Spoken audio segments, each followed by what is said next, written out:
নমস্কার সবাইকে। স্বাগত জানাচ্ছি।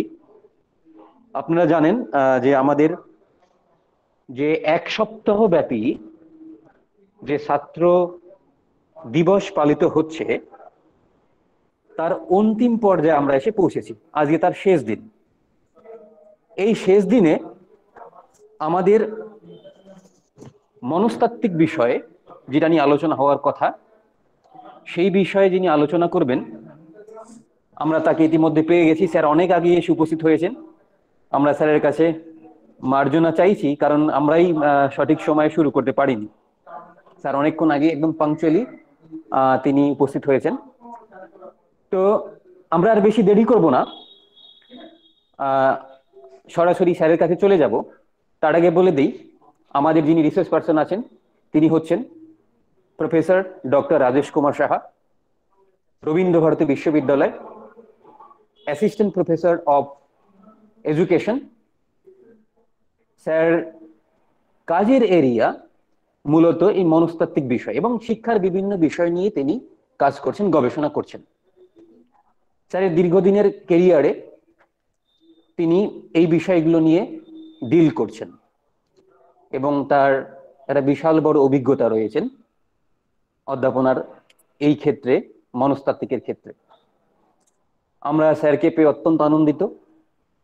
স্যারের ন্যাশনাল এবং ইন্টারন্যাশনাল বিভিন্ন জার্নালে একাধিক গবেষণাপত্র রয়েছে এবং বিভিন্ন বইতে স্যারের লেখালেখি রয়েছে এবং আমরা স্যারকে পেয়ে সত্যি আনন্দিত। আরেকটা খুব সুন্দর আনন্দের নিউজ আমরা দেব, স্যার কিন্তু পার্সোনালিও প্রাইভেট ভাবে তিনি কিন্তু কাউন্সেলিং করে থাকেন।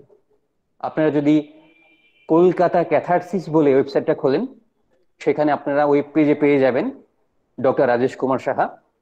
সেখানে আপনারা অ্যাপয়েন্টমেন্ট নিতে পারেন, স্যারের সাথে আলোচনা করতে পারেন বিভিন্ন বিষয়গুলো নিয়ে। সেটা একটা সুন্দর দিক। আমি আর বেশি এ বিষয়ে আলোচনা করব না, আমি সরাসরি অনুরোধ করব স্যারকে। Sir, it is up to you, now you may start. We are waiting for your ideas and thoughts which you would like to share with us. Thank you, sir. I am handing over microphone to sir. Thank you, sir. অনেক ধন্যবাদ অধ্যাপক সঞ্জয় দাস মহাশয়কে। এবং আমার আপনাদের মহাবিদ্যালয়ের সঙ্গে যুক্ত হওয়ার একটা আলাদা আনন্দ আছে, কারণ আপনাদের যে মহাবিদ্যালয়, সুবর্ণলেখা মহাবিদ্যালয়, তার প্রিন্সিপাল হচ্ছে আমার খুব কাছের বন্ধু।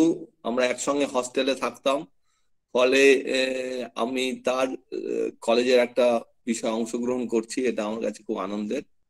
সময় খুব কম, 2 থেকে 3টে টাইম ছিল, 15 মিনিট হয়ে গেছে। আমি একটু গল্পের মতো করেই বিষয়গুলোকে রাখতে চাই, খুব বেশি তাত্ত্বিক আলোচনা না করে খুব সাধারণ উদাহরণ দিয়েই বিষয়গুলো রাখার চেষ্টা করব। আমাদের আজকে বিষয় connecting your internal world with your external reality, you and your emotional intelligence. মানে আমি কাউন্সিলিং দিয়ে কোনো কিছু না বলে আমি সরাসরি একটা স্পেসিফিক এরিয়া নিয়ে কথা বলতে চাই। কারণ আমাদের মনের whatever comes in our mind, our behavior, everything depends on our internal world. আমার ভিতরে কি চলছে, গভীর প্রক্রিয়া চলে, সেটা আমরা বুঝতে পারি না, কিন্তু অনেক জায়গায় তার রেফারেন্স আমরা পাই। যেমন শরৎচন্দ্র চট্টোপাধ্যায় অন্তর্যামী শব্দটা খুব ব্যবহার করতেন সাহিত্যে। অন্তর্যামী ব্যাপারটা আসলে কি, বা ইয়ং, আমাদের সাইকোলজিস্ট ইয়ং বলেছে আর্কিটাইপের কথা। এছাড়া আমরা যেটা সবাই শুনে থাকি সেটা হচ্ছে আনকনসিয়াস মাইন্ড, যেটা ফ্রয়েডিয়ান কনসেপ্টে প্রায় 80% অফ আওয়ার মাইন্ড। মানে আমাদের মন বললে তো আমরা হৃদয়কে ভাবি, কিন্তু হৃদয় তো আসলে ব্যাপারটা না, সবই আমাদের ব্রেনে চলে। আজকে আমরা চেষ্টা করব এটাকে একটু বাস্তব অভিজ্ঞতা থেকে বোঝার, যে আমাদের ইন্টারনাল ওয়ার্ল্ডটা কি, এবং তার সঙ্গে এক্সটার্নাল ওয়ার্ল্ডকে যদি আমরা রিলেট না করতে পারি তাহলে কি সমস্যা হয়। আমি আর ভূমিকা দিচ্ছি না, আমি খুব দু একটা উদাহরণ দিয়ে একটা গল্প দিয়েই শুরু করতে চাই। ধরুন একটি মেয়েকে দেখতে এসেছে, দেখে পাত্র চলে যাওয়ার পরে বাবা জিজ্ঞাসা করলেন মেয়েকে, মা তুমি কেমন দেখলে পাত্রকে? মেয়ে বলল, সবই তো বুঝলাম, কথা হলো, কিন্তু মনের ভিতর থেকে না কেমন একটা সাড়া দিচ্ছেন। বাবা তখন বলা শুরু করলেন, কেন এত দামি একটা গাড়ি করে এলেন, সল্ট লেকের পাশে নিউ টাউনে বড় ফ্ল্যাট, ভালো চাকরি করে, ভালো না লাগার কি, দেখতেও তো ছেলে যথেষ্ট সুন্দর, তোমার ভালো ভিতর থেকে সাড়া দিচ্ছে না, মানে ব্যাপারটা কি? তখন বাবা অনেক কথা বললেন এবং মেয়ে আস্তে আস্তে কনভিন্স হয়ে সেই ছেলেকে বিয়েতে রাজি হলো। এই যে ভিতর থেকে হঠাৎ করে আমাদের এরকম অনেক সময় হয় যে কোনো কারণ ছাড়াই কোনো কিছু ভালো লাগছে না একটা দিন, বা এরকম ধরুন দুজন বন্ধু মিলে মন্দারমণি গেলেন, গিয়ে বন্ধু বলছে কোথায় এনেছিস, কোন লোকজন নেই, কিছু নেই, একটা এরকম জায়গায় কেউ বেড়াতে আসে নাকি? আর আপনি ওখানে গিয়ে উৎফুল্ল হয়ে গেলেন যে এত শান্ত নির্জন জায়গা,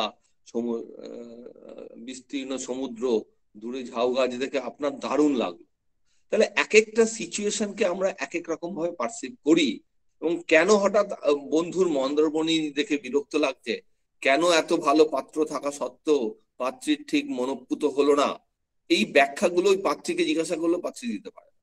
তার কারণ হচ্ছে আমাদের সামনে যখন কোনো ব্যক্তি বা কোনো ঘটনা উপস্থিত হয়, তখন আমরা কেবলমাত্র আমাদের সচেতন মনের যুক্তি বুদ্ধি বিশ্লেষণ দিয়েই সেটাকে বোঝার চেষ্টা করি না।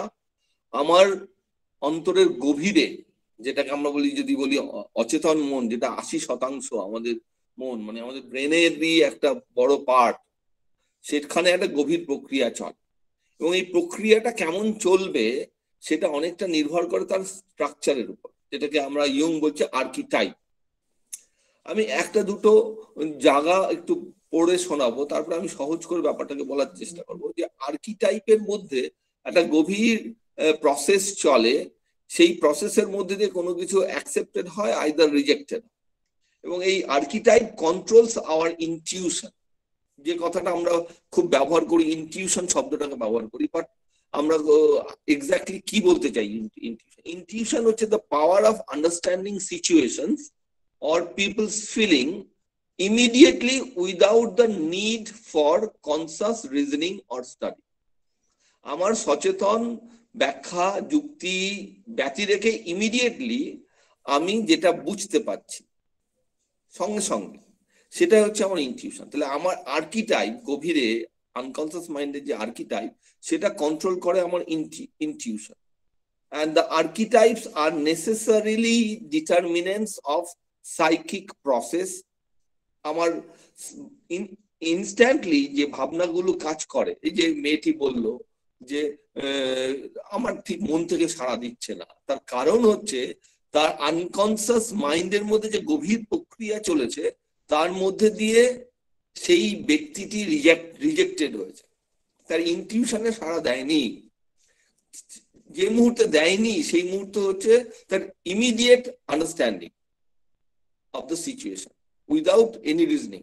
যখন তার বাবা বলছে পাত্র তো ভালো টিসিএস এ চাকরি করে, খুব দামি গাড়ি করে নিয়ে এসেছে, তার একমাত্র সন্তান, বড় ফ্ল্যাট আছে, এগুলো হচ্ছে তার লজিক্যাল মেটেরিয়াল লাইফের এক্সপ্লানেশন, যেটার দ্বারা সে হয়তো যুক্তি বুদ্ধি অ্যাপ্লাই করে, যেটা আমরা বলছিলাম যে রিজনিং কে ব্যবহার করে তখন মতামত তৈরি করছে, কিন্তু প্রাথমিক মতামত তার কিন্তু পজিটিভ আসেনি।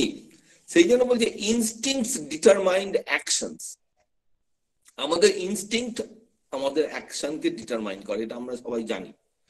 এবার অ্যানিম্যাল কিংডমের সঙ্গে আমাদের একটা ডিফারেন্স আছে, যদিও we belong to animal kingdom, কিন্তু there is a difference between animals and human beings. কেন?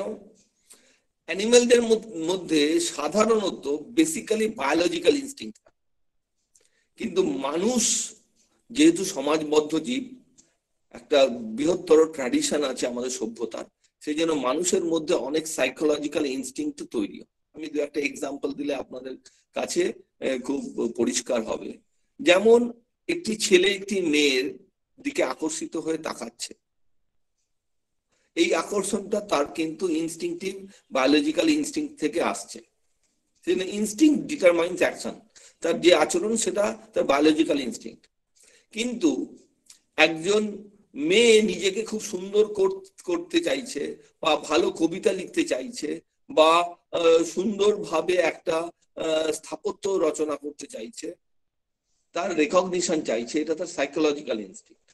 তাহলে এই instinct determine our actions, archetype determine our mode of apprehension. আমরা কোনো কিছুকে কিভাবে অ্যাপ্রিহেন্ড করব সেটা আমাদের আর্কিটাইপাল স্ট্রাকচার ঠিক করে। Instincts and archetypes correlate with one another. আমরা বলতে পারি একই কয়েনের দুটো দিক।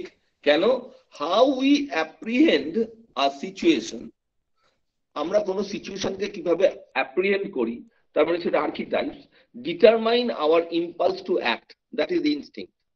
আমি কিভাবে অ্যাক্ট করব, কিভাবে আচরণ করব, সেটা কিন্তু আমার অ্যাপ্রিহেনশন ঠিক করে through archetypes. Unconscious apprehension through the archetype determine the form and direction of our instinct. এই যে অচেতন ভাবে, আমি সচেতন যুক্তি বুদ্ধির কথা বললাম না, ওই মেয়েটি প্রাথমিক যে প্রতিক্রিয়া সেটা তার অচেতন ভাবেই এই প্রতিক্রিয়াটা এসেছে, মন থেকে সাড়া দেয়।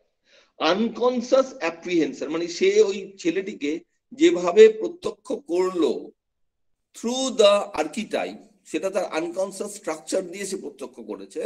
Determines the form of direction of the instinct, তার তার ডাইরেকশন এবং ফর্ম ইনস্টিংক্টের, সেই যেটাকে আমরা বলি ইনস্টিংক্টিভ ইম্পালস, সেই ইনস্টিংক্টিভ ইম্পালসকে কিন্তু সেটা কন্ট্রোল করে। On the other hand, our impulse to act, কোনো কিছু করার প্রতি যে impulse, determine how we apprehend the situation.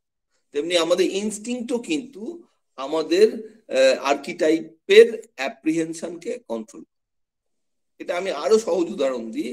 যেমন আমার মার বয়স 70 হয়ে গেছে, এখনো রান্না করার ব্যাপারে উনি কাউকে কোনো এন্ট্রি দেন না। নিজে হাতে সবজি কেটে, এমনকি শিল নোড়াতে বাটলে ভালো স্বাদ হবে সেইভাবে উনি রান্না করেন, এবং রান্না করে সারাদিন রান্না করে যখন খেতে দেন তখনও হাসি যে বাহ খেতে ভালো হয়েছে তো, বাহ ঠিক আছে, তোমাদের ভালো লেগেছে তাতেই আমি খুশি। আর উল্টো আমার স্ত্রী ঠিক এর উল্টো, যদি তাকে রান্নাঘরে ঢোকানো হয় সে লাফালাফি শুরু করে দেবে। কারণ একই মহিলা, দুজনই মহিলা, কিন্তু দুজনেরই একই কাজে দুরকম আচরণ কেন? তার কারণ হচ্ছে আমার মায়ের সোশিও কালচারাল ইন্টারাকশন ছোটবেলা যেভাবে কেটেছে, তার মধ্যে অনেক হেরিডিটি ফ্যাক্টর থাকতে পারে, কিন্তু তার বড় আপব্রিঙ্গিং এর মধ্যে দিয়ে তার যে আর্কিটাইপাল স্ট্রাকচার ডেভেলপ করেছে, তাতে সে রান্নার বিষয়টাকে খুব পজিটিভলি অ্যাপ্রিহেন্ড করে, এবং তার ইনস্টিংক্টিভ ইম্পালস গুলো রান্নাতে আসে, সেই জন্য সেই কাজগুলোতে সে মজা পায়। আর আমার ওয়াইফের বিজনেসে আসে, সে বিজনেসে মজা পায়। ঠিক 3 ইডিয়টসে আমরা দেখেছিলাম, কারোর হয়তো কবিতায় আসছে, কারোর হয়তো ফটোগ্রাফিতে আসছে। তাহলে এই ইনস্টিংক্টিভ ইম্পালস গুলোকে বোঝা খুব গুরুত্বপূর্ণ। এবং দুঃখের বিষয় হচ্ছে আমাদের হিউম্যান রিসোর্স ম্যানেজমেন্টের সব থেকে বড় চ্যালেঞ্জ হচ্ছে 99% মানুষ বোঝেই না তার কিসের প্রতি ইনস্টিংক্টিভ ইম্পালস আসছে, কিসে তার স্বতঃস্ফূর্ততা দেখা দেবে। কারণ তো আপনাদের কাছে যদি অপশন না থাকে, if we don't have any option in our life, তাহলে তো আমি বুঝতেই পারবো না, টেস্ট করেই বুঝতে পারবো না যে আমার কিসে আমার ইনস্টিংক্টিভ ইম্পালস আসে। আমরা আমাদের একাডেমিক কেরিয়ারে অনেক ভুল করেছি। প্রথমে সায়েন্স নিয়ে পড়েছি উচ্চ মাধ্যমিকে, তারপর হঠাৎ ইংরেজি লিটারেচার পড়তে চলে গেছি, সমাজ ঠিক করে দিয়েছে বাড়ির লোক, বা ভেবেছি তখনকার ম্যাচুরিটিতে গিয়ে পড়তে গিয়ে দেখেছি যে ইংরেজি লিটারেচার তো আমার জন্য নয়। অনেক পরে খুঁজতে খুঁজতে বুঝেছি যে সাইকোলজি, এডুকেশন, এই বিষয়গুলো আমার সঙ্গে খুব ভালোভাবে টুইন্ড হচ্ছে, আমার সঙ্গে ভালো করে খাপ খাচ্ছে, কারণ আমার ইনস্টিংক্টিভ ইম্পালস এতে আসছে। তখন কিন্তু মানুষ অল্প এফোর্ট দিলেই অনেক বেশি সাকসেস অ্যাচিভ করছে। সেই জন্য understanding your internal world means understanding your archetype, your intuitions, your instinctive impulse. This is very important. এবার এটা তো গেল নিজেকে বোঝা, নিজের নিজের যেটা, সেই জন্য আমরা বলতাম education is what, education is learning yourself. মোক্ষ লাভ করা মানে, মোক্ষ লাভ করা মানে নিজেকে জানা। যে কৃষ্ণমূর্তি একটু অন্যরকম ভাবে বলেছে, no book no teacher can teach you, you can learn from yourself, you can, it is an endless process, it is a fascinating process. When you learn from yourself, out of that learning wisdom comes. এই যে কথাটা, you can learn from yourself, কোনো বই ফই পড়ে শেখা যায় না। তোমার অভিজ্ঞতা, তোমার স্কিমা সেখানেই সঞ্চিত হয়, সমস্ত কিছুই একটা ভান্ডার, যেটাকে তুমি মন্থন করলে ওখান থেকে তুমি অনেক কিছু জানতে পারো, শিখতে পারো, এবং সেটা হচ্ছে এন্ডলেস প্রসেস, এবং সেটা হচ্ছে ফ্যাসিনেটিং প্রসেস। এবং এইভাবে যখন শেখা যায় তখন সেটা হচ্ছে উইজডমের কাজ করে। সেই জন্য আমরা দেখেছি যে প্রথাগতভাবে শিক্ষিত না হয়েও কত বিখ্যাত বিখ্যাত মানুষ, আমরা যদি সেই অর্থে বলি টেকনোলজিক্যাল ফিল্ডে যারা দুজন ব্যক্তি যারা পুরো টেকনোলজি মোড় ঘুরিয়ে দিয়েছিল, অ্যাপেলের স্রষ্টা স্টিভ জবস, সেও drop out, college drop out. আমাদের মাইক্রোসফটের যে স্রষ্টা, সেও কলেজ ড্রপ আউট। তাহলে রবীন্দ্রনাথের কথা আমি বাদই দিলাম, আমি বলতে পারি যে সাহিত্য এই বিষয়গুলো পরিবার থেকে অনেক কিছু শিখে যায়, কিন্তু হাইস্ট লেভেলের টেকনোলজিক্যাল ফিল্ডে সে হাইস্ট লেভেলে পৌঁছে যাচ্ছে without any formal degree. How is it possible? It is possible because they learn from themselves. What is going on inside their mind, what is what is cemented, assimilated in their schema, সেটাকেই ব্যবহার করে তারা শেখে। এই ব্যাপারে আমরা খুব intelligence নিয়ে খুব চিন্তিত থাকি, মানে আমার বুদ্ধি, এই বিষয়টা আমি একটু বলে নিতে চাই যে আমার বুদ্ধিটা আসলে কিভাবে আমার ইন্টারনাল মাইন্ড বা ইন্টারনাল ওয়ার্ল্ড এর সঙ্গে রিলেটেড, এবং এবং একই সঙ্গে how it is related with our outer reality, যেটা আমরা বলছি আমার আউটার এক্সটার্নাল রিয়ালিটি, যে আমার বাইরের জগতের সঙ্গে কিভাবে পরিচিত। আমি একটা কোটেশন করি, ইন্টেলিজেন্সের একটা ডেফিনেশন দিচ্ছি, তাহলে আপনাদের ভালো লাগতে পারে, বুঝতে অসুবিধা হতে পারে। গার্ডনার একজন ব্যক্তি, বেশি দিন হয়নি, 1980s এর পরে উনি মাল্টিপল ইন্টেলিজেন্সের একটা কনসেপ্ট এনেছিলেন, ফ্রেমস অফ মাইন্ড, সেখানে মাল্টিপল ইন্টেলিজেন্সের একটা কনসেপ্ট দিয়েছিলেন। সেগুলো আমাদের আজকে আলোচ্য বিষয় নয়, আজকে আমাদের আলোচ্য বিষয় হচ্ছে আমাদের internal world and how to connect the internal world with the external reality. তিনি ইন্টেলিজেন্সের একটা ডেফিনেশন দিচ্ছেন, ইন্টেলিজেন্স ইজ আ বায়োসাইকোসোশ্যাল পোটেনশিয়াল। আচ্ছা, আমি এই ফাঁকে একটু বলে রাখি, আমি লাস্টের 10 মিনিট মতো বা 5-6 মিনিট, বেশি সময় নেই, যদি সময় পারমিট করে আপনাদের কোশ্চেন আনসার নেব। আমি খুব দ্রুত বিষয়টাকে শেষ করব এবং আপনাদের মতামত নেব। তিনি বলছেন intelligence is a biopsychosocial potential to process information that can be activated in a cultural setting to solve problems or create products that are of value in a culture. আমরা কিন্তু অনেকেরই ধারণা আছে বুদ্ধি হচ্ছে ব্যক্তিগত ব্যাপার, বুদ্ধি আবার সমাজ, এখানে বারবার যে ডেফিনেশন আমরা পাচ্ছি কালচার, যে ইন্টেলিজেন্স এ বায়োসাইকোসোশ্যাল পোটেনশিয়াল, যেটা বায়োলজিক্যালি, সাইকোলজিক্যালি, সোশিওলজিক্যালি আমার মধ্যে আছে, সেটা to process information that can be activated in a cultural setting to solve problems or create products that are of value in a culture. একটা কালচারে আপনার product বা আপনার সার্ভিস যদি ভ্যালুয়েবল না হয় তাহলে আপনি বোকা। মানে এক কথায় বলতে গেলে আপনার বুদ্ধি হচ্ছে আপনার external world means your culture and your society ঠিক করে। আমি একটা এক্সাম্পল দিলেই আপনি বুঝতে পারবেন how culture decides your intelligence.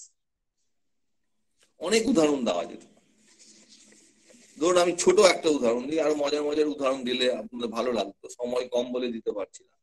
যে ধরুন, ডোন্ট টেক ইট আদারওয়াইজ, একটি মুসলিম ছেলে যদি তার কাজিনকে বিয়ে করার কথা ভাবে এবং সেটা যদি বাড়িতে বলে, সেই বাড়ির লোক বলে আরে বাবা দারুণ কাজ করেছিস, তোর মামার তো প্রচুর সম্পত্তি আর মেয়েও একটা, দেখতে শুনতেও ভালো, ঠিক করেছিস, আমি গিয়ে কথা বলছি।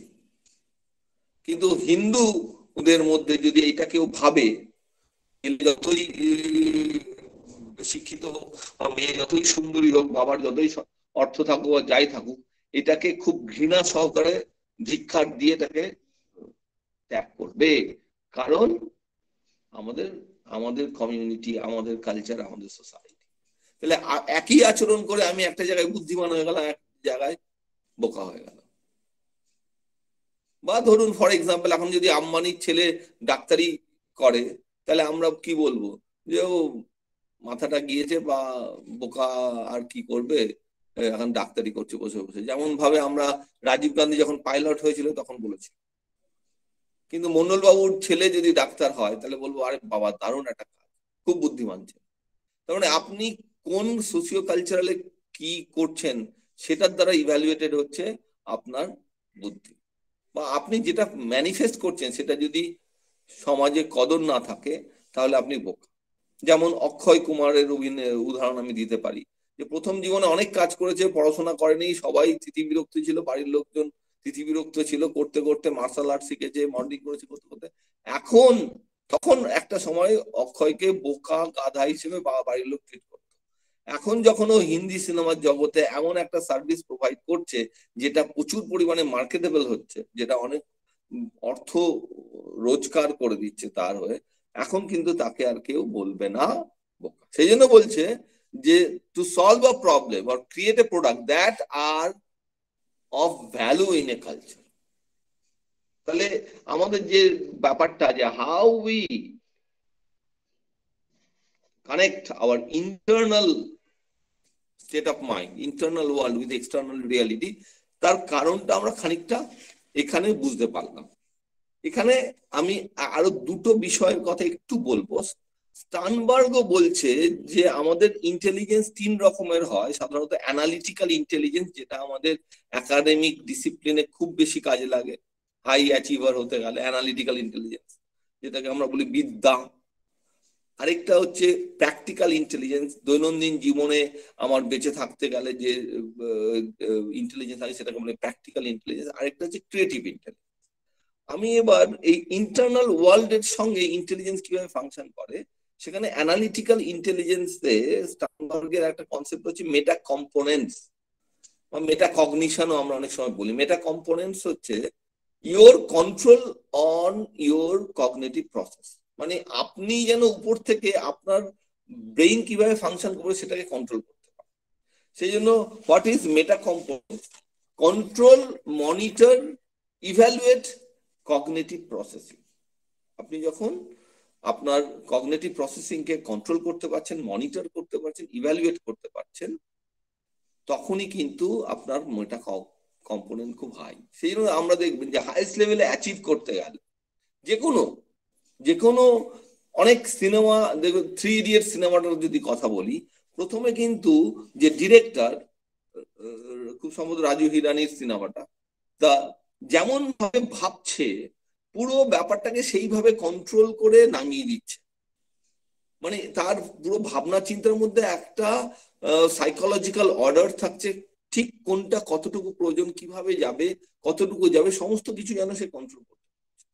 পরীক্ষার খাতায় আমরা যারা অধ্যাপক আছি তারা জানি যে অনেকের খাতা দেখি যে প্রত্যেকটা প্রশ্ন ঠিক ভাবে সময়ের নিরিখে, নম্বরের নিরিখে সুন্দরভাবে লেখে, প্রথম থেকে শেষ পর্যন্ত একই রকম খাতা। আবার অনেকেরই খাতা দেখেছি 2 নম্বরের, সে জানে হয়তো, কিন্তু 2 নম্বরের প্রশ্ন অনেকক্ষণ লিখেছে, প্রথম দিকে হাতের লেখা ভালো হয়েছে, তারপরে টাইম ম্যানেজমেন্ট পায়নি, পরের দিকে প্রশ্ন ছোট লিখেছে, হাতের লেখা খারাপ হয়ে গেছে। তার মানে কি, তার ব্রেইন কিন্তু সময় কতগুলো প্রশ্ন লিখতে হবে, তার ওয়েটেজ কত, সেই অনুযায়ী কন্ট্রোল করতে পারছে না। ফলে সে একটা কিছু ছোট অল্প কথায় লিখতে গিয়ে অনেক কিছু লিখে দিচ্ছে যেখানে 2 নম্বর আছে, আবার যেখানে অনেক কিছু লেখার কথা সেখানে অনেক কিছু লিখতে পারছে না, কারণ he or she can't control his cognitive process. This is very important, meta components or meta cognition. দ্বিতীয় যে আরেকটা বিষয় সেটা হচ্ছে পারফরমেন্স কম্পোনেন্টস।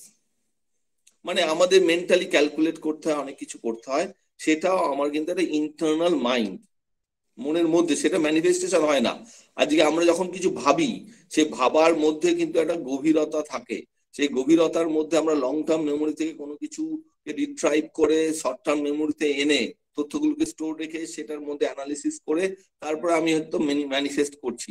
এইটাকে এই একটা মেন্টাল ক্যাপাসিটি, সেই মেন্টাল ক্যাপাসিটি, মেন্টাল ক্যালকুলেশন অনেক কিছু আছে, এটা কিন্তু আমার মনের মধ্যে চলে। এই সমস্ত কিছুর উপর নির্ভর করে আমার ইন্টেলিজেন্ট বিহেভিয়ার। কিন্তু আমাদের একটা বড় বিতর্ক, যেহেতু পরের অংশ, you and your emotional intelligence, এটা আমি জোর দিয়েছি, এটাকে আমাদের একটু বুঝতে হবে। যে অনেকেই বলে যে দেখবেন আপনারাও বলেন হয়তো, বা আপনাদের বলা হয়েছে ছোটবেলা থেকে, যে জীবনের সমস্ত গুরুত্বপূর্ণ সিদ্ধান্ত যুক্তি, বুদ্ধি, বিচার, বিশ্লেষণ করে নেবে, আবেগে নেবে না একদম। কিন্তু আমি জানি আমাদের সামনে এমন হাজার হাজার মানুষ আছে যারা কেবলমাত্র আবেগে, প্যাশনে, কোনো যুক্তিবুদ্ধির ধার না ধরে সে তার জীবনে এগিয়ে গেছে এবং সে বিখ্যাত হয়ে। তাহলে এই যে আমরা বলি যে আবেগে নিও না, যুক্তিবুদ্ধি দিয়ে নেও, এটা ঠিক না? আবেগে নেব, এই একটা বিষয় আমাদের জানতে হবে। যেমন ধরুন, সচিন তেন্ডুলকারের বাবা একজন বিখ্যাত অধ্যাপক ছিলেন, এবং সচিন তেন্ডুলকার 1983 বিশ্বকাপ যখন জেতে, 83 সিনেমাটা হয়েছে, সেটা দেখে অনুপ্রাণিত হয়ে ক্রিকেট খেলতে এসেছে। তখনকার দিনে অধ্যাপক যখন ক্রিকেট সাদা কালো টিভিতে হতো, দূরদর্শনকে টাকা দিতে হতো ক্রিকেট বোর্ডকে খেলা দেখানোর জন্য। আর সিনেমাটা যারা দেখেছেন দেখবেন যে একজন ইন্ডিয়ান টিমে খেলছে, তাকে তার বিয়ে ভেঙে যাচ্ছে কারণ সে ক্রিকেট খেলে বলে, কারণ কোনো অর্থ ছিল না। সেই সময় এত আনপ্রেডিক্টেবল একটা কেরিয়ার, সেখানে তার বাবা ছেলে স্কুলে ফেল করছে, খেলে যাচ্ছে, সেটাকে অ্যালাউ করছে। তা এটা খুব যুক্তিবুদ্ধি দিয়ে নেওয়া কি সিদ্ধান্ত? বা ধরুন অনুপম রায়, যে যখন কেরিয়ারের মধ্যগগনে ইঞ্জিনিয়ারিং পাস করে ব্যাঙ্গালোরে পার মান্থ 5-6 লাখ টাকার চাকরি করছে, সেই চাকরিটা হঠাৎ করে ছেড়ে দিয়ে গানের জগতে চলে গেল। তাহলে এটা কি খুব যুক্তিবুদ্ধি দিয়ে নেওয়া সিদ্ধান্ত? তাহলে আমরা যে জনতা এমনি এরকম বলি যে জীবনের গুরুত্বপূর্ণ সিদ্ধান্ত যুক্তিবুদ্ধি দিয়ে নেবে, আবেগে নয়, তার মানে ইমোশনস এবং ইন্টেলিজেন্স কি দুটো পোল, নর্থ পোল আর সাউথ পোল? এটা আমাদের আজকে বুঝতে হবে। এটা বোঝার জন্য আমি একটা কোটেশন দিচ্ছি অ্যারিস্টটলের, সেটা একটু শুনুন মন দিয়ে। Anyone can become angry, that is easy. Anyone can become angry, that is easy. But to be angry with the right person, to the right degree, at the right time, for the right purpose, and in the right way, that is not easy. কেন রাগ করছি, কার জন্য রাগ করছি, কতটুকু রাগটা প্রকাশ করব, কেন, কিভাবে প্রকাশ করব, এটা কিন্তু আমরা পারি না। সেই জন্য আমরা অনেক সময় অনেক উচ্চশিক্ষিত হয়েও আমরা এমন অবাঞ্ছিত আচরণ করে ফেলি যেটা আমাদের ব্যক্তিত্বে সরাসরি গিয়ে আঘাত আনে। সেই জন্য, এবং সেটা পরবর্তীকালে মানসিক স্বাস্থ্য নিয়েও আমাদের অনেক প্রশ্ন তুলে দেয়। সেই জন্য আজকে যেহেতু কাউন্সিলিং এর সঙ্গে সম্পর্কিত, সেজন্য মানসিক স্বাস্থ্য এবং ইমোশনাল ইন্টেলিজেন্স কে রিলেট করে আমি অল্প কিছু বলে আমার বক্তব্য শেষ করব। প্রথমে বলে নিই যে মানসিক স্বাস্থ্যের সঙ্গে আমাদের জীবন কিভাবে সম্পর্কিত, যে ইমোশনাল ইন্টেলিজেন্স বা কিভাবে সম্পর্কিত। প্রথমে মানসিক স্বাস্থ্যটা কি একটু বোঝার চেষ্টা করি। হু কি বলছে, হুর ডেফিনেশন আমি প্রথমে ইংরেজিতে বলে একটু বাংলা করে আপনাদের শোনাবো। হু বলছে, what is mental health? A mental health is a state of well-being in which the individual realizes his or her own abilities, can cope with the normal stresses of life, can work productively and fruitfully, and is able to make a contribution to his or her community. এক কথায় বলতে গেলে আপনি আপনাকে বুঝবেন, আপনার normal স্ট্রেসের সঙ্গে ডিল করতে পারবেন, এবং আপনি অনেক বেশি প্রোডাক্টিভ এবং ফ্রুটফুলি কাজ করতে পারবেন। মানে এক কথায় you have to be very efficient, এবং আপনার প্রোডাকশন বা সার্ভিস সেটা সমাজের যেন কাজে লাগে, সেটা নাকি আপনার মানসিক স্বাস্থ্য। এই বাংলায় তর্জমা করলে দাঁড়ায়, মানসিক স্বাস্থ্য বলতে একজন ব্যক্তির সেই মানসিক অবস্থাকেই বোঝায় যে অবস্থায় সে নিজের সামর্থ্য সম্পর্কে সম্যক ধারণা তৈরি করতে পারে, এবং জীবনের স্বাভাবিক সমস্যাগুলির সঙ্গে সামঞ্জস্য বিধান করে উৎপাদনক্ষম ও ফলপ্রসূ ভাবে কর্মসম্পাদনের মাধ্যমে সমাজে কার্যকরী ভূমিকা নিতে সক্ষম হয়। তার মানে এক কথায় বলতে গেলে mental health is very much related with your efficiency. Subjective well-being, it is very much related with your self-efficacy, autonomy, competence, self-actualization of intellectual abilities and emotional ability. এই কথাটা কিন্তু হু বলছে, what is how you can develop your mental health if you are able to maintain your self-actualization of your intellectual and emotional potential. Intellectual and emotional potential. এজন্য কিন্তু এই যে আমরা সবসময় আবেগকে একটা নেগেটিভ অর্থে ব্যবহার করি, বিশেষ করে ছেলেদের ক্ষেত্রে তো ধরেই নেওয়া হয় যে ও খুব আবেগী ছেলে, এরকম খুব একটু এরকম হালকা ছলে আমরা কথাও বলি, কিন্তু এটা কিন্তু কোনো কাজের কথা নয়। কেন? কারণ এটা আমরা ইমোশনাল ইন্টেলিজেন্সটা একটু বোঝার চেষ্টা করি। ইমোশনাল ইন্টেলিজেন্স প্রথম ব্যবহার করে হচ্ছে জন মেয়ার এবং পিটার স্যালভে বলে দুজন আমেরিকান সাইকোলজিস্ট। তারা বলে ইমোশনাল ইন্টেলিজেন্সের কথা, এবং ইমোশনাল ইন্টেলিজেন্স শব্দটা তারাই ব্যবহার করে 1990 সালে। এবং সেখানে ইমোশনাল ইন্টেলিজেন্স বলতে চারটে ক্ষমতার কথা বলা হয়, যে পরের পারসিভ ইমোশনস, অন্যের ইমোশনকে বোঝার ক্ষমতা, ইমোশনকে ব্যবহার করে চিন্তা করার ক্ষমতা, use emotion two facilitate thoughts, understand emotions, নিজের ইমোশনসকে বোঝার ক্ষমতা, এবং নিজের ইমোশনকে ম্যানেজ করার ইমোশনাল এক্সপ্রেশন। কিন্তু পরবর্তীকালে ড্যানিয়েল গোলম্যান যে মাল্টিপল ইন্টেলিজেন্সের কনসেপ্ট বলছে, সেখানে দুটো ইন্টেলিজেন্সের কথা বলছে, ইমোশনের কথা যদিও বলছে না, কিন্তু সেই কথা দুটোর মধ্যে ইমোশনাল ইন্টেলিজেন্সের কনসেপ্ট কি আছে, সেটা হচ্ছে interpersonal intelligence and intrapersonal intelligence, অপরকে বোঝার ক্ষমতা এবং নিজেকে বোঝার ক্ষমতা।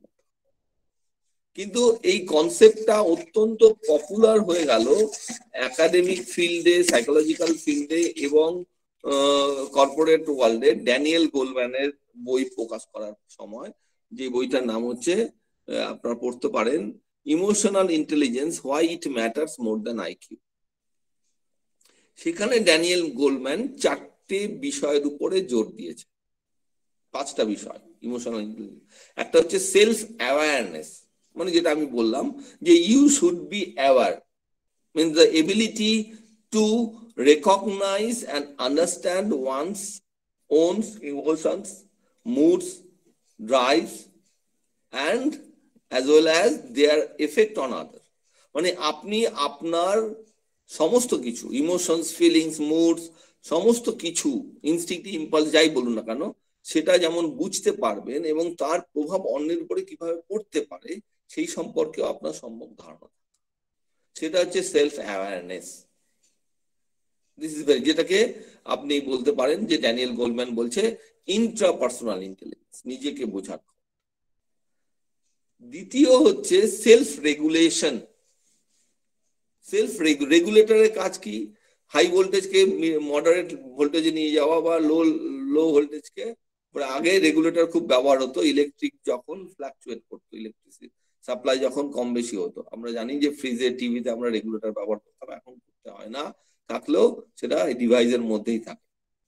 সেলফ রেগুলেশন মানে হচ্ছে the ability to control and redirect the disruptive emotions to motivate yourself. আমাদের যত অপমান, দুঃখ, যন্ত্রণা, জ্বালা যাই বলুন না কেন, সেটাকে আমরা ডিস্ট্রাকটিভ ওয়েতে এক্সপ্রেস না করে সেটাকে যখন আমরা রিডাইরেক্ট করে, চ্যানেলাইজ করে নিজেকে মোটিভেট করতে পারবো, that is called self regulation. মানে আমি একদম সহজ করে বলি যে ধরুন একটি মেয়েকে একটি ছেলে প্রপোজ করলো বা তার সঙ্গে প্রেমের সম্পর্ক ছিল, সেটা ভেঙে গেল, তারপরে ছেলেটির মধ্যে ভয়ঙ্কর একটা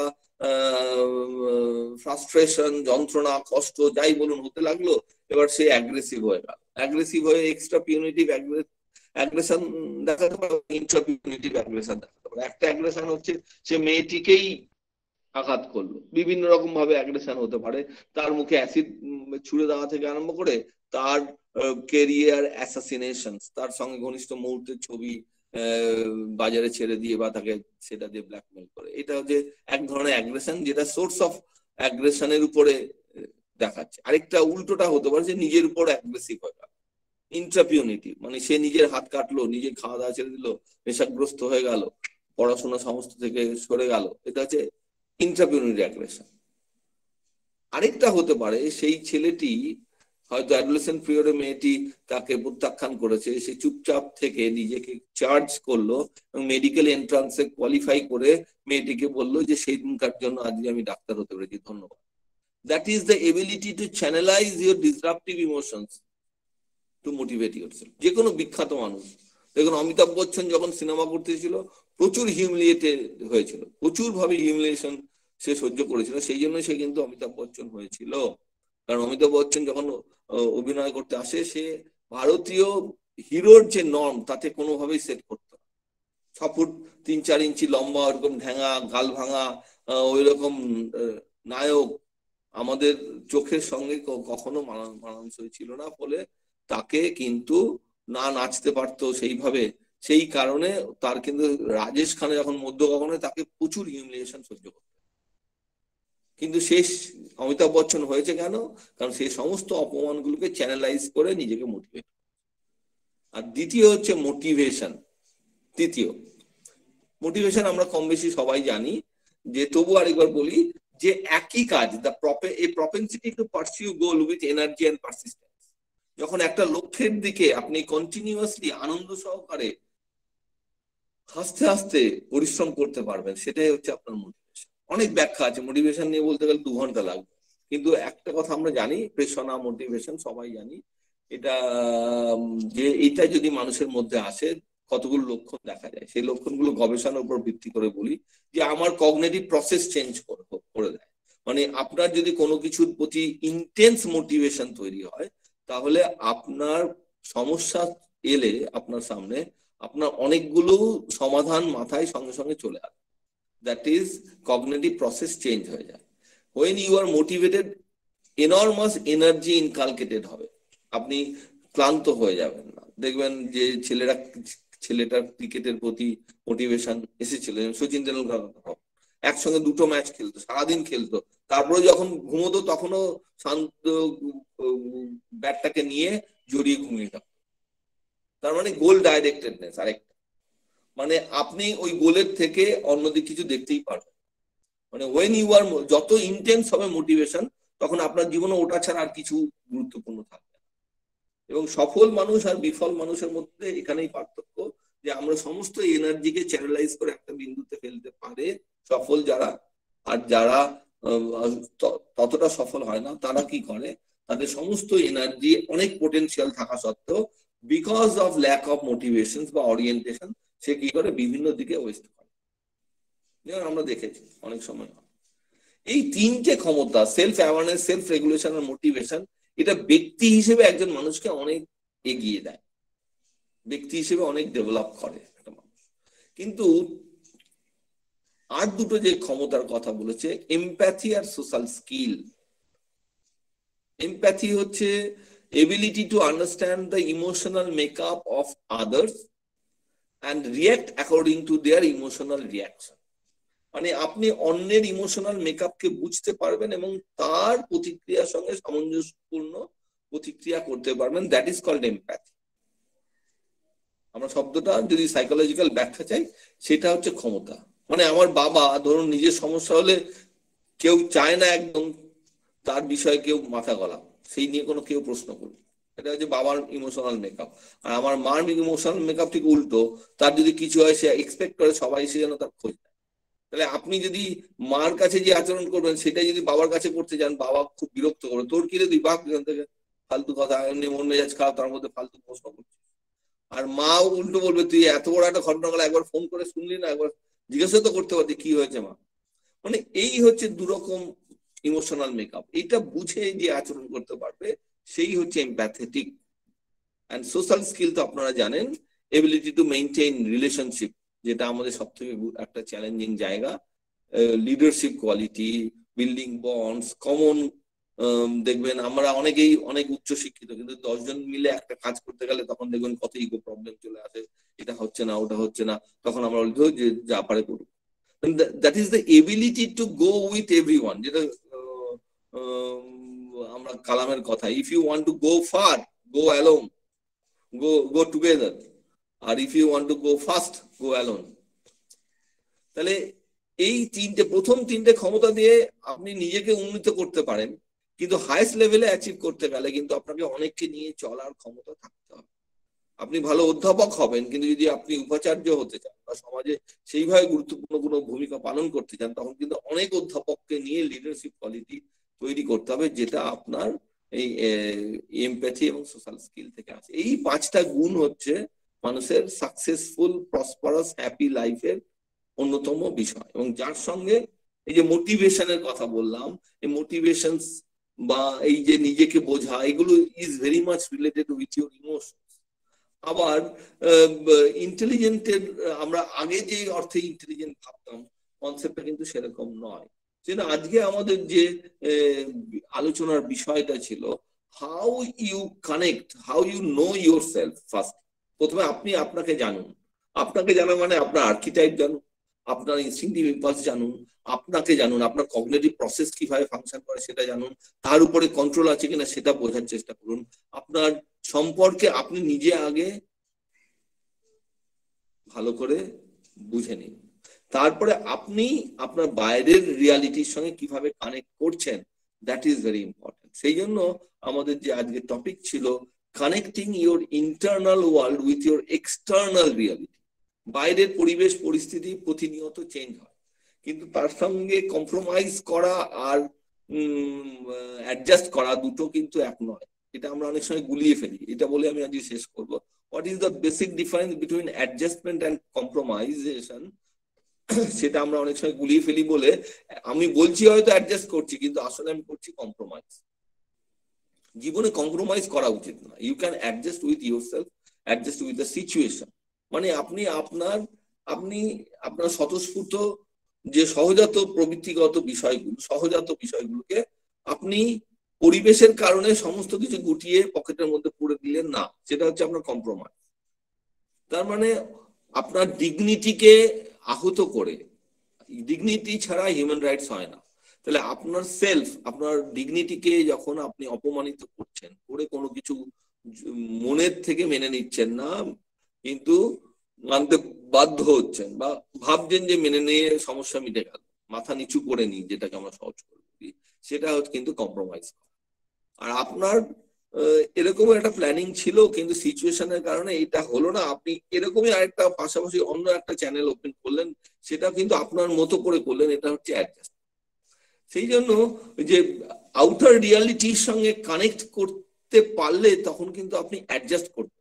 আর যদি আউটার রিয়ালিটির সঙ্গে কানেক্ট না করতে পারেন, ইন্টারনাল রিয়ালিটিকে না বুঝে, নিজের ইন্টারনাল সেলফকে না বুঝলে পারবেনই না। ইন্টারনাল সেলফকে বুঝলেন এবং আউটার রিয়ালিটির সঙ্গে ইন্টারনাল সেলফকে যখন কানেক্ট করতে পারবেন, দেখবেন আপনার কাছে অনেক অপশন আছে। সিচুয়েশন অ্যাডভার্স হলেও আপনি আপনার মতো করে, আপনার ডিগনিটি, আপনার সেলফকে রেসপেক্ট দিয়ে আপনি কিন্তু আপনার মতো সিচুয়েশনকে হ্যান্ডেল করতে পারবেন। এবং এটা কিন্তু অন্যতম ক্রাইটেরিয়া অফ মেন্টাল হেলথ। এই যে প্যান্ডেমিক সিচুয়েশন, আমাদের অনেকের রুটি রোজগারে পড়েছে, অনেক কিছু হচ্ছে, কিন্তু এর অ্যাডভার্স এফেক্ট তাদের উপরেই পড়বে যারা নিজেকে ওইভাবে ডিসকভার করতে এখনো পারে। সেজন্য তার কাছে অপশন নেই জীবনে। সে ভাবছে এই কাজটা আমার বন্ধ হয়ে গেছে, তাহলে আমার আর কিছু নেই। কিন্তু কেউ যদি নিজেকে ঠিকঠাক ভাবে বুঝতে পারে, তাহলে কিন্তু সিচুয়েশনের সঙ্গে সে তার মতো করে রিলেট করতে পারবে, এবং সিচুয়েশন যতই অ্যাডভার্স হোক সে কিন্তু ওভারকাম করবে। এটাই আজকের আমার বক্তব্য এবং এটাই message. What's about counseling is nothing. Counseling is that knowing yourself, connecting with your external world meaningfully, logically and happy, rationally. এটাই কিন্তু আসল। শেষ করেছি। আপনাদের কোনো যদি প্রশ্ন থাকে আপনারা করতে পারেন। আর আমাদের প্রিন্সিপাল সাহেব যদি থাকেন, তার সঙ্গে একটু কথা হলে ভালো হতো। হ্যাঁ, গুড আফটারনুন স্যার। হ্যাঁ, বলুন। Good afternoon, sir. Sir, it was a very good talk indeed. আমরা অনেক কিছু স্যার জানতে পারলাম। আমি কথাকলি বন্দ্যোপাধ্যায়, ওই কলেজেরই একজন অ্যাসিস্ট্যান্ট প্রফেসর জিওগ্রাফি। স্যার, আমি বক্তব্যটা শুনছিলাম, ইট ওয়াজ রিয়েলি মেসমারাইজিং। আমার দুটো প্রশ্ন আছে sir, just a few questions. That how, since we are working in education institutions, sir, sometimes it is very difficult for us to cope up with the students' mental health. তো অনেক সময় যদি যে কোয়েশ্চেনটা আসে, that how we can identify students who have got special IQ, either they have got a special AQ in them. আমাদের সেই system গুলো এখন নেই। অনেক জায়গাতে মেন্টরিং সিস্টেম ন্যাক চালু করেছে, ক্লাস মেন্টরিং, কিন্তু we feel that we are not trained, because একজন যে সাইকোলজি যে জানে, তার যে ট্রেনিং তা থাকবে, আমাদের হয়তো আমরা তার প্রবলেমটা শুনতে পারবো, প্রবলেমটা বুঝতে পারবো, but sometimes the analysis might not be that much satisfactory that is being demanded from the psychological part. So এই ব্যাপারটা যদি একটু হাইলাইট করেন, যে আমরা একটু কিভাবে, স্টুডেন্ট অনেক সময় অনেক রকম প্রবলেম নিয়ে আসে, আর স্পেসিফিক্যালি যেহেতু এগুলো রুরাল কলেজ হয় স্যার, তাদের অনেক রকম সমস্যা থাকে আর কি, ওটা যদি বলেন। কারণ অনেক সময় আমরা দেখি যে স্টুডেন্টের যে কগনিটিভ এম্পাওয়ারমেন্ট, সেটা একদম জিরো লেভেলের চলে যায়। আর আরেকটা ব্যাপার স্যার, আমিও ড্যানিয়েল গোলম্যান পড়েছি এবং আমি দেখেছি ওনার সেলফ অ্যাওয়ারনেস, social awareness, উনি যে ব্যাপারগুলো বলে গেছেন, relationship management, to some extent I feel sir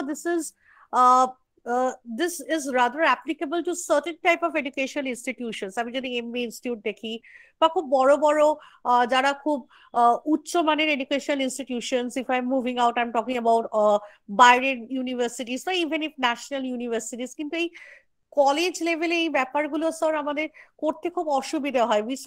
we get lost that we are not being able to connect with the students with these things, এই কগনিটিভ ব্যাপারগুলো। বা আমরা যদি মোটিভেশনাল থিওরি আমরা সবাই পড়েছি, ম্যাসলো পড়েছি, আমরা কম্পিটেন্স থিওরি পড়েছি, এক্সপেক্টেন্সি থিওরি পড়েছি, but when we try to put it in the reality, when we try to put it as a practice for our students, it becomes very difficult for us to identify the real cause and to think that sir আপনি যেটা exactly বলেন, adjustability আর compromise, ওইরকম একটা ব্যাপার কিছু হয়ে যায় sir. Goat your point.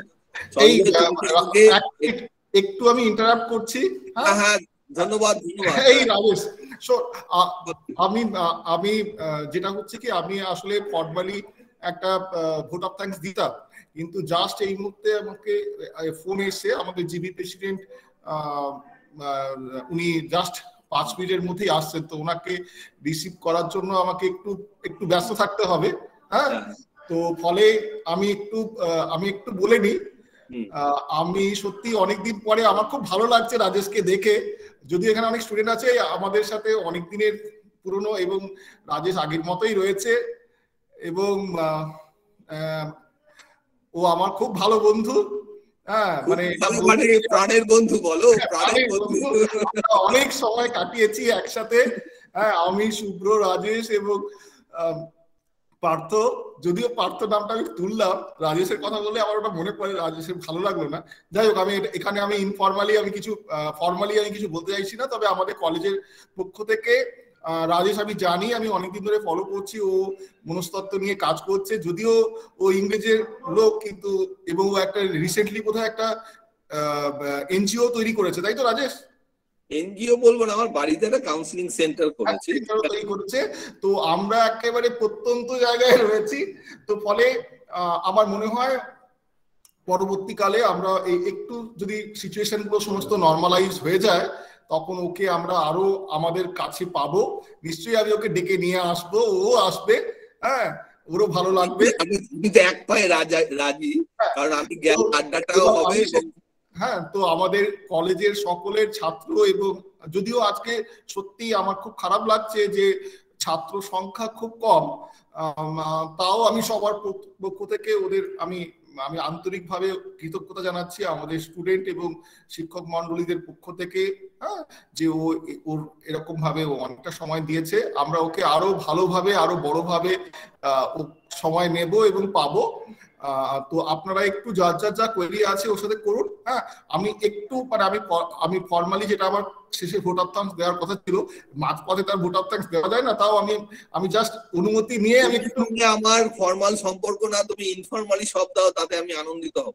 আচ্ছা, আমি পরে কথা বলে নেবো। হ্যাঁ, কারণ আমি একটু ম্যাডামের প্রশ্নের উত্তরটা দিতে পারি সঞ্জয়? হ্যাঁ অবশ্যই ম্যাডাম, এবং আরো যদি কারো প্রশ্ন থাকে আপনি অবশ্যই দিতে পারেন, আমরা সেই সময়টুকু নেব। Thank you. Madam, I got your point একদম ক্লিয়ারলি, যে what is the problem in our society and in our country is that is human resource management. What is the secret of human resource management?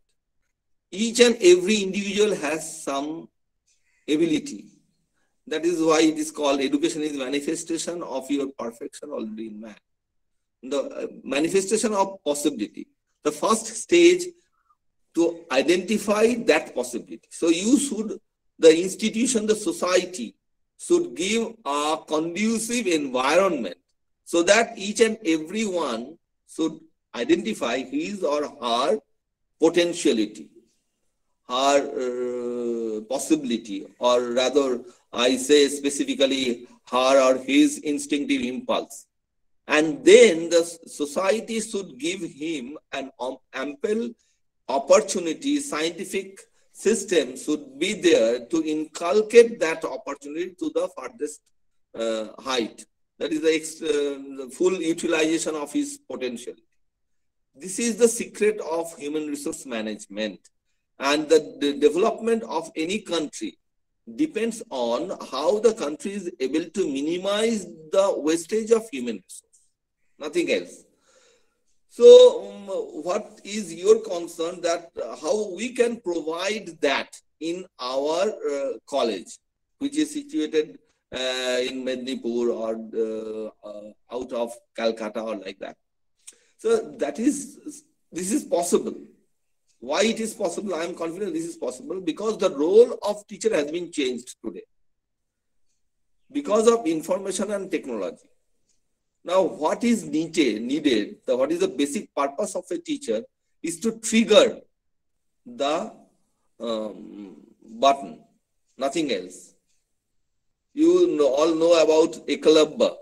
Ekalabba, Dronacharya refuses him to train. But in spite of that, he become excellent, wonderful, যে অর্জুনকেও exit করেছিল। তার মানে if you are Eklavya, then the information technology, distance education, everything can play the role of Dronacharya. সেই জন্য আগে টিচারের কাজ ছিল পড়ানো, আমি খালি কন্টেন্টকে কমিউনিকেট করছি, সেটা না করে if we teach or motivate the learner how to learn, not what to learn, আমরা যদি এই বেসিক অ্যাপ্রোচটাকে চেঞ্জ করি তাহলে there is no class need not, যেখানে কোনো ক্লাসের প্রয়োজন নেই, টাইমের প্রয়োজন নেই, সিলেবাসের প্রয়োজন নেই, কিছু নেই। My only purpose is to develop his attitude and motivation and help him to identify his impulse and তাকে একটু বড় স্বপ্ন দেখান। মানে আমি একদম সিম্পল, আপনি যথেষ্ট বই পড়েন কথা বলে মনে হলো এবং আপনার ঝরঝরে ইংরেজি থেকে সেটা বুঝলামও, আপনি নিশ্চয়ই অ্যালকেমিস্ট বইটা পড়েছেন, সেখানে বলছে what is death is repetition of same thing day in and day out. And what is life? Feeling the pulse of life. Live second by second, minute by minute, day by day. When anyone can do that, when someone is able to follow his inner calling. So then as a teacher, don't concentrate on the content which you have to teach. Rather, search for the child's inner calling and motivate him, or give your affectional touch, your magic touch, so that he can inculcate or he can inculcate that positive energy to follow his inner calling. It is possible, ma'am. It is very much possible if we are empathetic, if we are honest to work. In my life, I have changed at least 30 to 40 students' life, and they become high achievers. They become very happy today. So it is not possible. I don't think so. And another thing, as you mentioned about other university, I have got an invitation from Stanford University for completing my postdoctoral research there.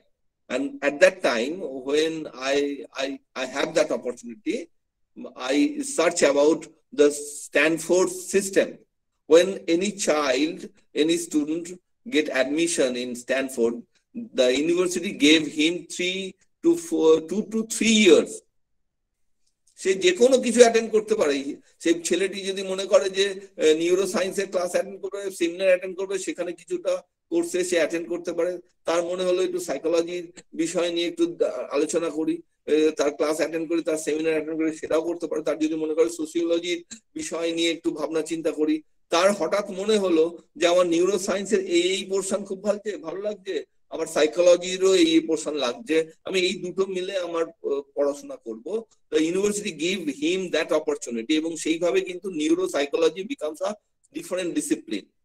তার মনে হচ্ছে সাইকোলজির এই portion খুব ভালো লাগছে, sociology এই portion ভালো লাগছে, এবং সেটা নিয়ে যখন পড়াশোনা করছে সে হয়ে যাচ্ছে সোশ্যাল সাইকোলজির একজন এক্সপার্ট। সেই জন্য ইন্টারডিসিপ্লিনারি কনসেপ্টটা সেখান থেকে জেনারেট করেছে। If you don't give him or her any option, how can he understand এইটা খুব ভালো। আপনার কাছে যদি 50টা পদ থাকে এবং সেটা যদি আপনি চেখে খেতে পারেন, তবেই না আপনি ঠিক করতে পারবেন যে আমি ঠিক রসগোল্লা খাবো আর মালাই চমচম খাবো আর আমি ইলিশ মাছের পাতুরি খাবো, এটা আমার সব থেকে ভালো লাগে। আপনার কাছে অপশনে যদি ডাল ভাত আর কচুর শাক আর রুই মাছের ঝোল থাকে, তাহলে আপনাকে তার মধ্যেই খেতে হবে। তা এইটাই হচ্ছে ডেভেলপড কান্ট্রি আর আমাদের মতো দেশের এটাই বিড়ম্বনা যে ইসরায়েল, ইংল্যান্ড বা যে ছোট ছোট দেশ, যে দেশগুলো হিউম্যান রিসোর্স ডেভেলপমেন্ট ওই জায়গায় গেছে। ইংল্যান্ড ধরুন ফুটবলে ওয়ার্ল্ড কাপ খেলছে, ক্রিকেটে ওয়ার্ল্ড কাপ দিচ্ছে, অলিম্পিকে সেকেন্ড পজিশনে মেডেল তালিকায়, যে এডুকেশন বা রিসার্চে। কিন্তু আমরা এত 140 কোটির দেশ, আমরা পিছিয়ে যাচ্ছি কেন? কারণ আমাদের 99% ছেলে মেয়ে জানেই না সে কি পারে, আর আমাদের টিচারদের রোল হচ্ছে সেটা জানতে সাহায্য করা, নাথিং এলস। সেই জন্য counselling, psychology should be integral part of our education system. তাহলেই আপনি যে প্রশ্নটা করছেন তার উত্তর হয়তো পাওয়া যাবে। আর thank you sir, thank you sir. Thank you, ধন্যবাদ স্যারকে। আর যদি কারো প্রশ্ন থাকে আমরা স্যারকে প্রশ্ন করতে পারি, তিনি উত্তর দেবেন। কেউ কি কোনো প্রশ্ন করবেন? আরেকজনও স্পিকার আছে তো মনে হয়, না? খুব ভালো লাগতো। হ্যাঁ, না সেটা একটু বিভিন্ন কারণে আমাদের কিছু টেকনিক্যাল কারণে আমরা ওই প্রোগ্রামটা করতে পারছি না, সেটা।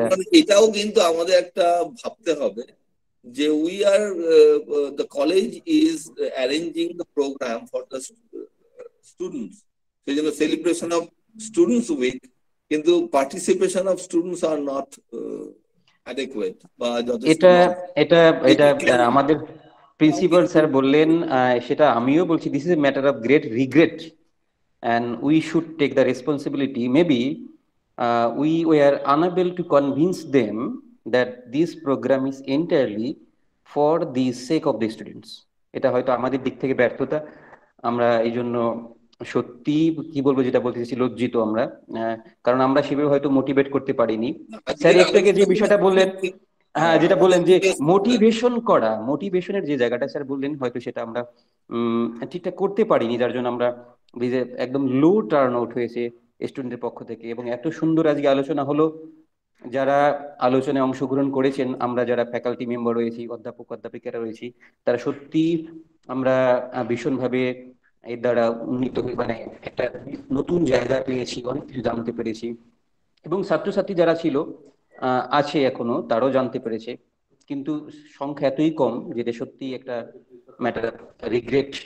আমরা এই জন্য সত্যি একদম লজ্জিত। যাই হোক, আমরা প্রায় শেষের দিকে চলে এসেছি। মনে হয় আরো কারো কোনো কোশ্চেন নেই, কারণ স্যার অত্যন্ত ভালোভাবে বুঝিয়েছেন। আমি beyond this official relationship, I fondly call him Dada, Rajesh Da, because I have another relation with him. So I fondly call him my elder brother. That is another thing. Okay.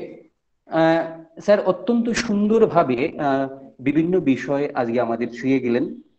বিষয়টা ছিল, topic ছিল connection your internal world with your external reality, you and your emotional intelligence.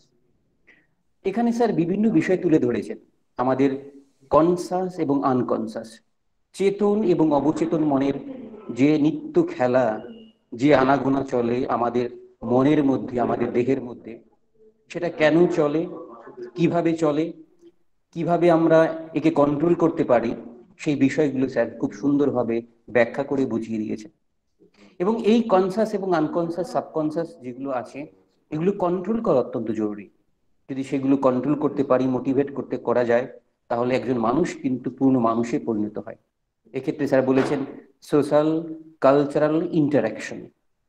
তিনি বলেছিলেন যে ইনস্টিংক্টিভ ইম্পালসের কথা বলেছেন। তিনি বলেছেন যে হিউম্যান রিসোর্স ম্যানেজমেন্টের ঘাটতি কোথায়, এই জায়গাটা আমরা ইউটিলাইজ করতে পারছি না। তিনি এর জন্য বিভিন্ন দেশের উদাহরণ দিয়েছেন, যে আজকে বিভিন্ন দেশ ফুটবল খেলছে, রোনাল্ডো তৈরি হচ্ছে, বিভিন্ন জায়গায় বিশ্বকাপ দিচ্ছে, অথচ আমাদের এত বড় দেশ, এত কোটি জনসংখ্যার দেশ, সেখানে আমরা কিছু করতে পারছি না। এখানে যে অভাবটার জায়গা দেখা দিয়েছে সেটা হচ্ছে হিউম্যান রিসোর্স ম্যানেজমেন্টের অভাব। কাকে কোন জায়গা প্লেস করতে হবে, কার মধ্যে কি অ্যাবিলিটি রয়েছে,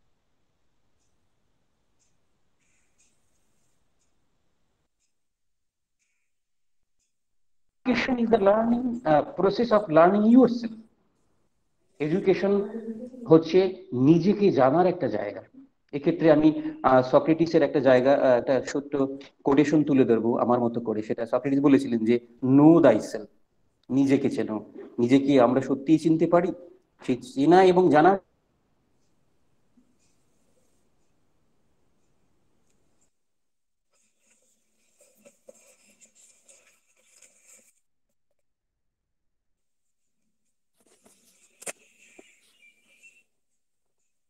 যেটা ভালো জিনিস অন্যের কাছে, সেটা অন্য কিছু হতে পারে। যেমন শেক্সপিয়ারের একটা ম্যাকবেথের একটা বিখ্যাত উক্তি ওপেনিং লাইনে সেখানে বলেছে fair is foul and foul is fair. অর্থাৎ আমাদের কাছে যেটা ভালো অন্যের কাছে সেটা খারাপ, অন্যের কাছে যেটা ভালো আমাদের কাছে সেটা খারাপ। এইভাবে চলতে থাকে। এবং ইমোশন কিভাবে কন্ট্রোল করতে হয়, বিভিন্ন দিকগুলো তিনি তুলে ধরেছেন। সেগুলো এক কথায় সময়ের অভাবে স্যারকে আমরা তার কাছে আরো জানার ইচ্ছে ছিল, কিন্তু যেহেতু সময় আমাদের পারমিট করতে পারছেন না, আমাদের প্রিন্সিপাল স্যার তিনি বলে গেছেন যে আমরা সময় পেলে আরো একবার স্যারকে ডাকবো, ফিজিক্যালি ডাকবো, যাতে করে আমরা এনরিচ হতে পারি, সাথে সাথে ছাত্রছাত্রীরাও এনরিচ হতে পারে। সেই বিষয়টা আমরা একটা চেষ্টা করব। তো আমাদের সময় প্রায় শেষ। আমাদের সকলের পক্ষ থেকে, সুবর্ণরেখা মহাবিদ্যালয়ের পক্ষ থেকে, সমস্ত শিক্ষক এবং ছাত্রছাত্রীর পক্ষ থেকে আমরা স্যারকে আন্তরিকভাবে ধন্যবাদ জানাচ্ছি। আপনার ব্যস্ত সময়ের মধ্য দিয়েও আমাদের এত সুন্দর সময় দিয়েছেন, এত সুন্দর একটা সেশন আলোচনা করব উপহার দিয়েছেন, এই জন্য আপনার কাছে আমরা সত্যি কৃতজ্ঞ এবং আশা রাখবো পরবর্তী সময়ে যেন আপনাকে এইভাবে পাই। অসংখ্য ধন্যবাদ স্যার। আজকে আনুষ্ঠানিকভাবে আমরা আমাদের এই সেশনটা শেষ করছি। আমাদের যে এক সপ্তাহব্যাপী যে প্রোগ্রাম চলছিল ছাত্রছাত্রীদের, সেটা আনুষ্ঠানিকভাবে আজকে শেষ হলো। এটা প্রিন্সিপাল স্যার শেষ হওয়ার কথা তিনি ঘোষণা করতেন, কিন্তু ব্যস্ততার কারণে তিনি সেটা ডিক্লেয়ার করতে পারছেন না। তাই আমি স্যারের পক্ষ হয়ে আমি তার পারমিশন নিয়েই আমি এটা ঘোষণা করছি। আজকে আমরা এটা শেষ করলাম, সুন্দরভাবে আমরা এটা সমাপন করলাম। এর সাথে একটু বলে নিই, আমরা পরবর্তী যে প্রোগ্রামটা ছিল কাউন্সিলিং, সেটা সময়ের জন্য বা বিভিন্ন টেকনিক্যাল প্রবলেমের জন্য আমরা করতে পারছি না। আমাদের এই অনুষ্ঠানটা আমরা এখানেই শেষ করব। আমরা এই অনুষ্ঠান করতে গিয়ে আমরা সকলের সহযোগিতা পেয়েছি। আমরা রিসোর্স পার্সনরা যেভাবে আমাদের ডাকে সাড়া দিয়েছেন, তেমনি আমাদের কলেজের আমার কলিগ যারা আছেন, যারা অধ্যাপক অধ্যাপিকা আছেন, প্রত্যেকেই তারা খুব সুন্দরভাবে কোঅপারেট করেছেন। আমি ধন্যবাদ জানাবো আইকিউএস কথাকলি বন্দ্যোপাধ্যায়কে। মাঝে একটু একটা অসুবিধা হয়ে কারণে তিনি উপস্থিত থাকতে পারেননি, কিন্তু আজকে তিনি এসেছেন, তাকে অসংখ্য ধন্যবাদ কোঅর্ডিনেট করার জন্য। আমি ধন্যবাদ জানাবো মাননীয় প্রিন্সিপাল ডক্টর সিরাজ দত্ত মহাশয়কে, এবং ধন্যবাদ জানাবো সমস্ত শিক্ষক শিক্ষিকা এবং অধ্যাপককে, এবং অবশ্যই আমি ধন্যবাদ জানাতে চাই আমাদের ওয়েবিনার ম্যানেজমেন্টের দায়িত্বে যিনি রয়েছেন, তিনি প্রথম থেকেই আমাদের সাথে সুচারুভাবে সুন্দরভাবে আমাদের এই প্রোগ্রামটাকে কন্ডাক্ট করতে সাহায্য করছেন। Big thank for you, and I hope you will do for us again. সবাইকে অসংখ্য ধন্যবাদ। আমরা এখানে বিদায় নিচ্ছি, পরবর্তীকালে আমরা আবার মিলিত হব। Thank you sir. সকলকে ধন্যবাদ, অনেক ধন্যবাদ। আমি সম্মানিত হলাম। সঞ্জয়, তুমি আমার ভাইয়ের মধ্যে, তোমাকে অনেক ধন্যবাদ, এবং কথাগুলি দিয়ে প্রশ্নটা খুব ভালো লেগেছে। আপনার সঙ্গে দেখা হবে নিশ্চয়ই। আপনাদের প্রিন্সিপাল আমার খুব কাছের, নিশ্চয়ই আপনাদের কলেজে যাব, আপনাদের সঙ্গে সামনে ভালো থাকবেন। ওকে, ঠিক আছে।